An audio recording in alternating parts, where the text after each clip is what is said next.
Let's talk business now. The African Export-Import Bank, AFREXIM, now says that the continent loses upwards of 646 billion shillings. That's about $5 billion annually in foreign exchange volatility, a colossal amount that has curtailed the growth of intra-Africa trade, which stands at a mere 15%. The lowest trade levels globally. The bank is now calling on governments to take advantage of the Pan-African payment and settlement system to enhance payments.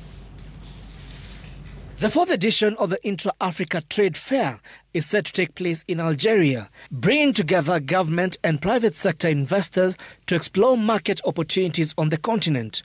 But experts warn that unless the continent addresses key bottlenecks such as logistics, payment system, lack of information and value addition, intra-Africa trade may not reach its full potential.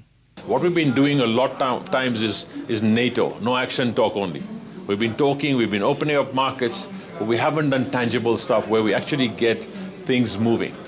A lot of barriers come across Africa, in Africa for Kenyan exports going out. We need to unblock those and say, fine, what's our leverage? Where do we go? Rather than exporting it elsewhere.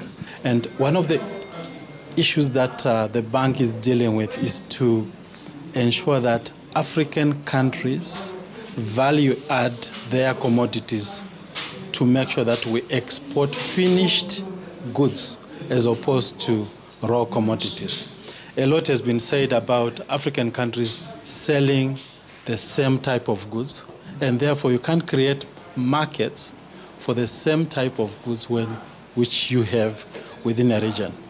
Uganda cannot be selling coffee to Kenya because coffee is coffee. African countries have also been urged to take advantage of the Pan-African payment system, which AFREXIM Bank says will reduce the foreign exchange headache, which has seen the continent lose over 646 billion shillings, an equivalent of $5 billion in FX-related charges and volatility.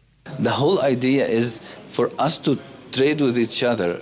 The barriers of finding local foreign currency to trade with was really stopping us. And if I'm looking for foreign currency, they might as well trade with outside of Africa.